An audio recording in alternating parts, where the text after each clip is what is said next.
Oh, hey guys, happy Homebrew Wednesday. How are ya? Cheers. Just cracking into a Aussie Blonde Ale lager.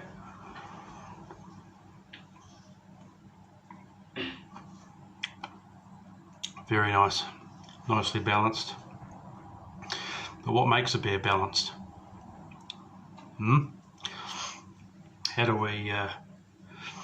How do we make those hops and everything come together so it tastes nice? Well, I'm glad you asked.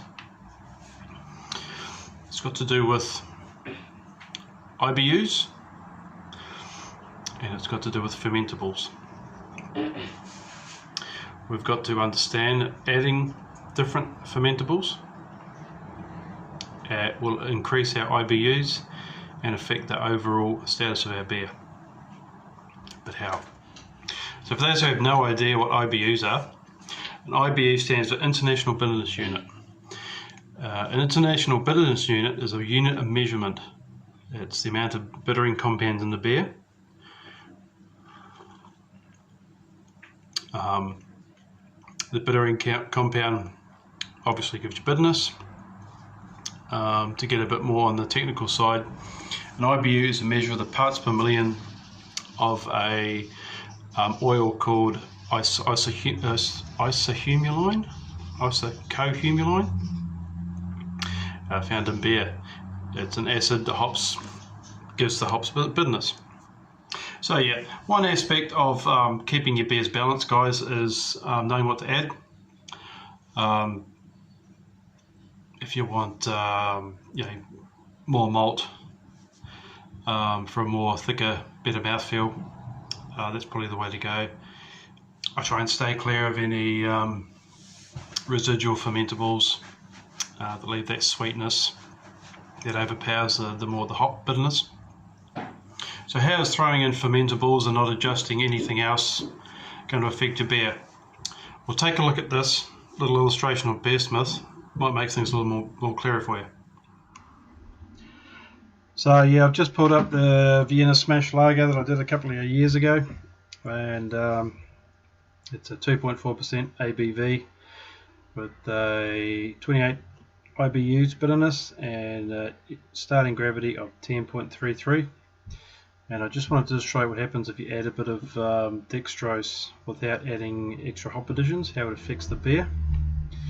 So we'll add, adding 250 grams of dextrose. You can see that it's changed. Sorry, I've cut off the ABV there in the bottom of the illustration. But you can see how already it's sort of changed the character of the beer.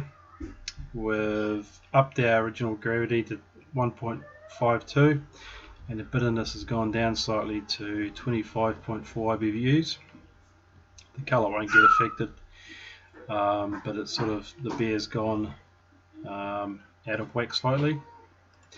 And adding another 250 grams, we're now up to 500 grams of dextrose.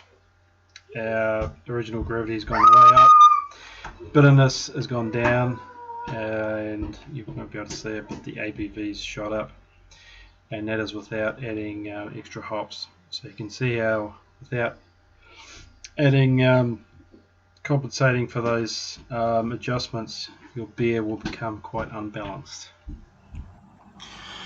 So most beers will have an IBU between maybe a 0 and 100 if you're lucky. There are some beers that go above that, but science says that the human palate can't detect anything over 110. After that it just becomes battery acid pretty much. So for those people that want to do 150, 160 IBU beers, you're pretty much wasting your time. When it comes to different fermentables, yeah, you can pretty much add anything. You get your corn sugar, table sugar, what else is there? Candy sugar, I think some people add, molasses, honey, you name it, anything can be fermentable, but you have to understand that it is going to affect the final taste of your beer. You can't add molasses or whatever and expect there to be no impact on flavour, because you're going to get that sort of burnt toffee taste with the final product. I know myself, when I've had the opportunity to all grain brew, I will mash at a lower temperature to boost the ABV, or give the beer an opportunity to do that. Unfortunately, it will leave the beer slightly drier, and I'll usually add a few more specialty malts if I've got any on hand. Yeah, even things such as your level of carbonation can affect your bitterness ratio. I mean, if you've got a highly carbonated beer, it'll push the bitterness up, whereas if it's low carbonated, then you'll probably have that one there is probably not going to pick that up on camera, but there's a good level of carbonation there, and it's really pushing the bitterness up. Probably more so than when it was bottled. It's really, I'm really starting to get it on the tongue, almost astringent, which is a shame. But it's very carbonated, this. Just as a side note, just an afterthought, if you do get a beer that's getting quite astringent, you do want to mask that taste. I sometimes add a couple of drops of these. Natural flavour boost, it helps. It imparts a nice sort of different flavour, so it sort of masks that bitter astringency. Just something to consider. But yeah, let your software do the heavy lifting, guys. If you're worried about bitterness ratios, anything like that, get a decent software program. Beersmith, Brewer's Friend, something like that. That's really going to help you out in the long run, especially when it comes to balancing beers, salt additions, that sort of thing, so you're not fumbling in the dark. You know, I've made beers where I've added an extra 1 kg of dextrose and not allowed for extra hops, or instead of using that, I could have used malt, and then I've tasted the beer a month later and thought, why does it taste like shit? It's because it's out of whack. The ratio's out of whack, it's not balanced.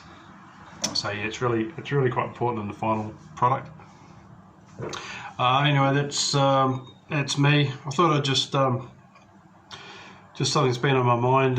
If you guys ever make a beer and you just find it, oh geez, it's sweet, or it's too dry, and you've added extra whatever to boost that ABV, it might give you an idea of why. It's all about balance and ratios and everything like that, but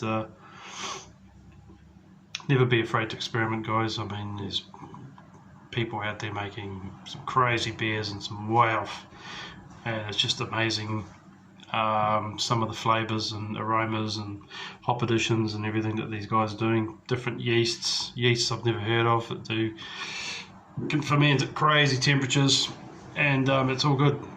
It's all good when it comes to home brewing and craft beer. Thank you for watching, guys. Hope you enjoyed this Homebrew Wednesday. Catch you on the next one.